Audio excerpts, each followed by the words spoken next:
Good morning, everyone, and welcome to our subject, to our class, Art Appreciation. We are now on the module 4, under week 2 still, and our topic for today is the Filipino concept of art. And of course, we have the learning outcomes. We have to discover the Filipino identity through the arts, and we have to apply the Filipino sense of art in the appreciation of art. We have the references, the readings, and the videos to watch. Only in the Philippines. This is an expression of pride in what we feel, our activities, attitudes, and aspirations that are uniquely Filipino. Yet, this is also an expression of frustration and exasperation about systems and situations that we know are corrupt, unjust, or simply not good enough. In today's lesson, we will discover the two sides of the same coin. Both are necessary elements to motivate us in steering our nation into a brighter, peaceful, and just future.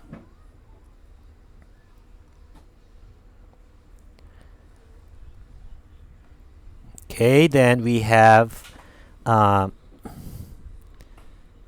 just read it by yourself. Okay.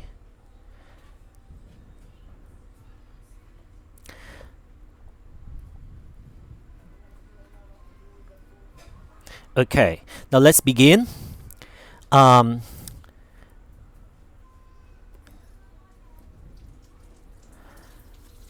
on the Western concept of art, on the Western concept of art, we have the three categories. We have the academic, elitist, and hierarchical. Now, when we say academic, only schooled people are artists. Again, when we say academic, only schooled people are artists. What do we mean? Noong unang panahon, ito yung konsepto ng mga Western people. Pag ikaw ay nag-aaral, ikaw ay tinaguriang artist.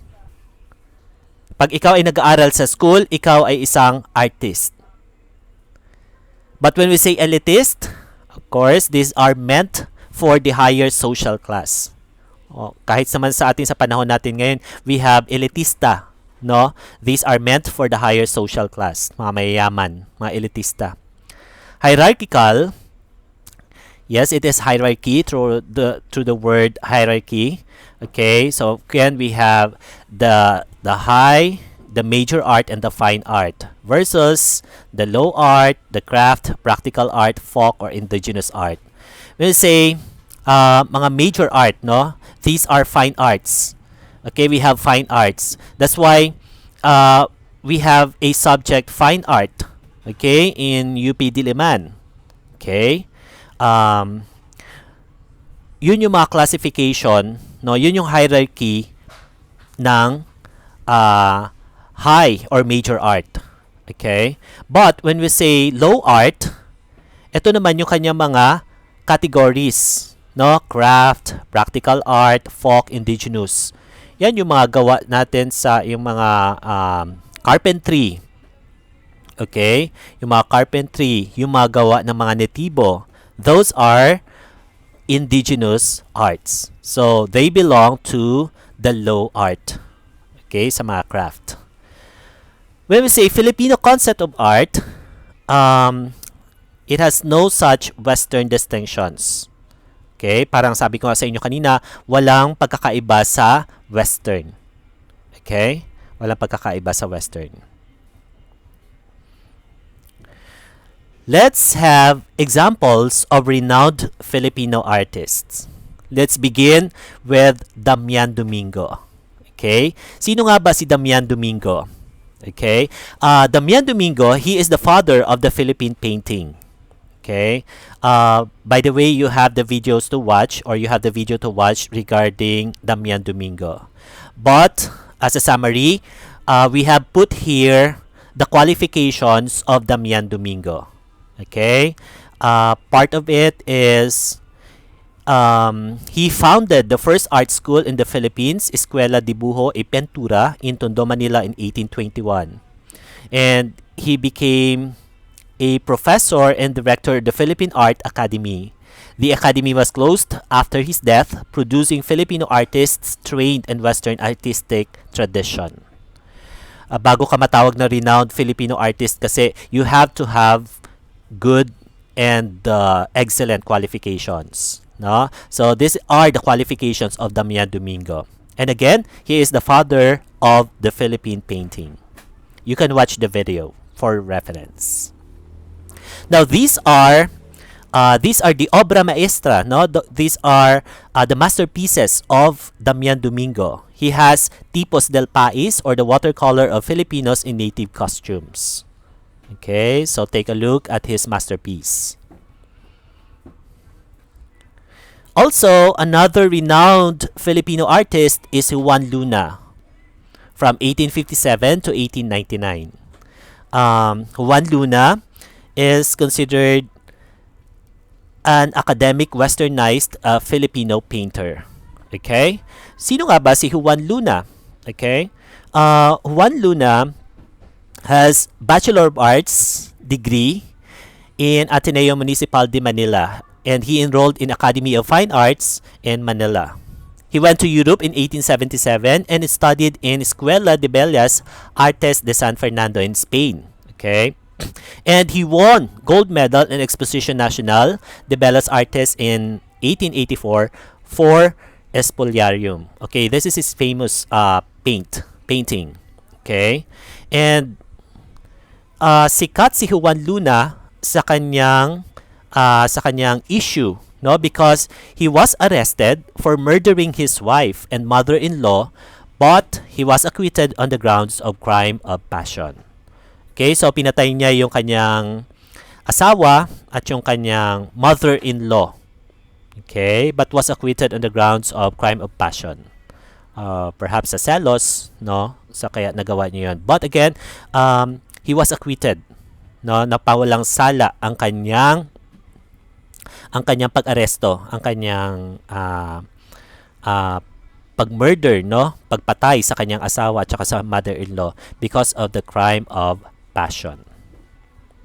Okay, so that is Juan Luna. Let's take a look at his painting, Espoliarium, no, in 1884.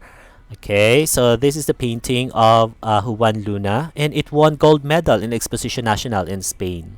So the style of his painting is neoclassical. Okay, so take a look at his painting.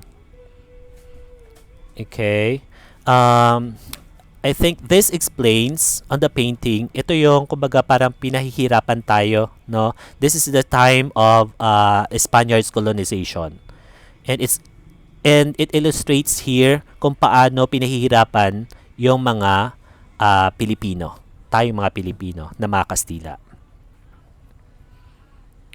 Also, we have Felix Hidalgo, and his famous painting is Las Virgines Christiana. No, Las Virgines Christiana, and it won 8 silver medal in Exposition Nacional during 1884. Okay, again, this is the time, or this happened during Spaniards colonization, na kung saan itong mga Spaniards, no, ginagahasa nila or nire-rape nila yung mga kababaihan natin mga Pilipina. Okay, so that's why it is Las Virgines Christiana. Okay, the virgins. Okay, the virgins. That's why sabi ni Rizal, no, sa kanyang speech, sabi niya, winning the exposition had proven that Filipinos were equal with the Spaniards, so that the Filipinos deserved the recognition of other people in the world with equal dignity and respect. Which is true. No? Which is true. Kahit gaano man tayo inapi ng mga Spaniards, and yet, we deserve a recognition. No? We deserve a recognition of other people in the world with equal dignity and respect. Okay? That is the summary of Rizal's speech. Okay, this is the painting again of Juan Luna, España y Filipinas in 1886. Meaning Spain and the Philippines. Okay? So, dito pinapakita, no, one positive way of looking at the Filipino identity in the arts is to see the Philippine art as integrated in the Western art. And these two traditions are uniting and harmonizing with one another. Okay? The Philippine art and the Western art. So, makikita mo dito, no, nagsama yung dalawang kababaihan. Yung isa ay Spaniard, okay? Isa ay Spaniard or European at yung isa ay nakasuot ng costume na pang Pilipina. Okay? So, again, it says here, these two traditions are uniting and harmonizing with one another. So, Philippine art and Western art harmonizing with each other. We also have Tolentino. No? We also have Tolentino. At yung kanyang famous obra is the Bonifacio Monument in 1933. Okay, so I don't know if you have been there in the monument, no, but the style of his art is neoclassicism. We also have Fernando Amorsolo, no. The style of his art is romantic realism. Okay, romantic realism. Renaissance art, Impressionism. Ito ipinapakita ni Amorsolo, no, sa Planting Rice. He entitled his painting as Planting Rice, but here ipinapakita niya yung pagiging romantiko, no, pagiging romantiko ng mga Pilipino sa pamamagitan ng pagtatanim. We also have Manansala. Manansala is famous on his transparent cubism. Okay? Kuha ito, no, or this is a scene, isang eksena sa isang market, no. That's why pinangalanan niya to. He entitled this painting as Market Scene. But take a look at their dress. Okay, mga kababaihan, no. Yung kanilang kasuotan ay transparent and cube, no, transparent cubism. That's why the style of his painting is transparent cubism. No, yung kanilang damit, yung kanilang kasuotan ay ma-transparent and at the same time cube, no, para ma-cube. Okay, cubism. That's why it is transparent cubism. Lama Rosa, the style of his painting is more on surrealism. Okay, he entitled this painting Ecology Series in 1978. And say surrealism, parang akala mo totoo, no, mukhang totoo yung painting. Okay, surrealism. Jose Hoya. Okay, Jose Hoya is the Filipino action painter. Okay. Jose Hoya is more on abstract expressionism. Okay. Ito, take a look. Para siyang nagkakarate. No, that's why he entitled this painting Karate. Okay. Gus Albor. Okay. Yung kanya namang Gus Albor is more on the color field painting. Okay, he entitled this as Upward Duality. Now, we have examples of Filipino indigenous arts embedded in our culture. Let's take a look at these. Tinalak. Okay, Tinalak. Tinalak is famous in South Cotabato. Okay, yung Tiboli art. Okay. I don't know, parang yung nakaukit yan sa mga malong. Okay, sa mga malong, no. Tingnan nyo, ang ganda ng pagkakaukit, no. So mga gawa niya yung mga tiboli, no. These are made by the Tiboli artist. Okay. Basay, okay, art of colorful mats from Samar Leyte. Okay. Even yung mga banig, no, they have colorful arts. Pastillas. Okay, pastillas. This is the wrapper art of Pampanga and Bulacan. Ang ganda ng pagka-design ng pastillas. Also, Vinta. No? We have the Bajau art in Mindanao. Okay. The Sari Manok design. Okay, the Sari Manok design, which is also famous in Maranao by Maranao artist. Okir, okay, by Maranao Art. Torogan by Maranao Art also in Mindanao. The Brassware Art, okay, in Maranao. The Burnay, the Jars of Ilocos, okay. The Pasiking, the Ifugao Native Backpack. The Lingling O, the Art of the Cordillera Group. And we have Bulol, this is the Igorot art, okay. We have the colorful art of the parol, okay. These are lanterns made of capiz shells with twinkling light design.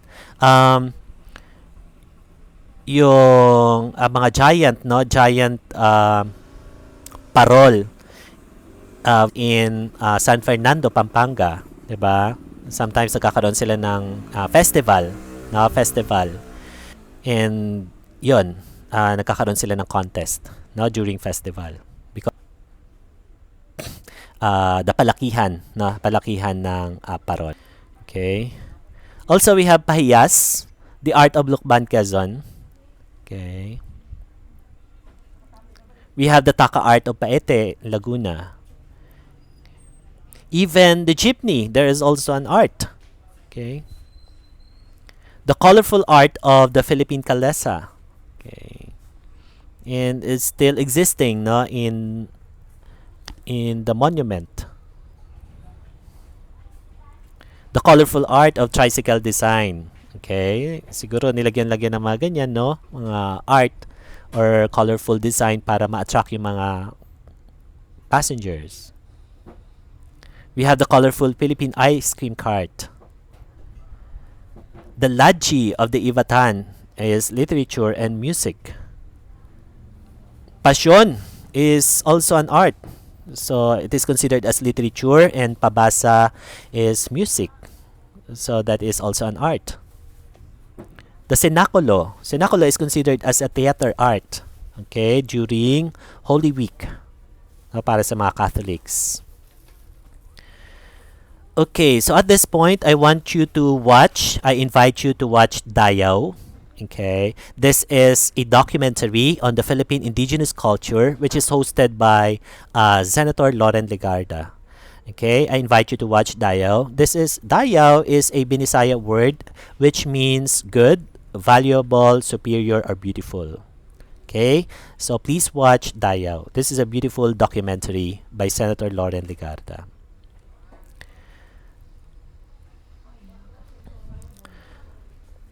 The principle of cultural identity does not mean that cultures cannot be criticized. If all cultures on earth are to survive, most of them have to change some of their beliefs and practices in order to become compatible with one another. That's according to Felipe 2011. And again, the Filipino identity and the Western identity should be or should have a relationship with each other. Okay? It says here, the Philippine culture has to be dynamic in its relation with other cultures in the world by harmonizing the Western and the Filipino concepts of art and its practice. Truly, a Philippine identity in the arts would emerge out of the shared cultural universe, not only of our own people, but of the humanity as a whole. Okay? And now we will have a chapter activity. Now for your activity, you will have an individual activity. Along the sidewalks or local shops, find a native Philippine product or work of art such as basket, bracelet, hat, rags, textile, sandals, or etc. Okay? For example, you are walking, okay, or namasyal ka minsan sa SM or sa Robinson or sa NCCC, okay, or kung saan mang local shops dyan. Tapos, nakakita ka ng Philippine product, okay, Philippine product, okay, mga work of art such as basket, no, or mga bracelet. All you have to do is to make a documentation of the artifact. Okay, siguro pwede niyong picturean. Okay, just take a photo of it, and then you answer the question, where did you buy it? Okay, but of course, you don't need. Okay, you don't need to buy it. Okay, all you have to do is to make a doc. All you have to do is to take a photo of it. Okay, and then tanungin nyo kung magkano yon, or tignan nyo yung presyo kung magkano, and what is its local name. Okay, what is it made of?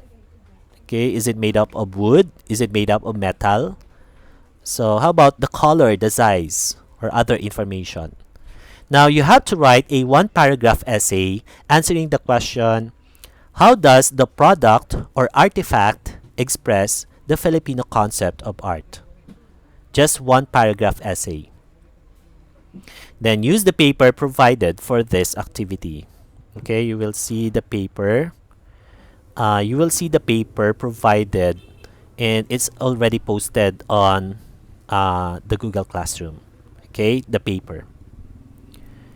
Now, please be guided again by the rubrics for your activity 1. Here are the rubrics. Okay, and then please be ready for your chapter test. Okay, that's all. That ends my presentation for this module. Thank you so much.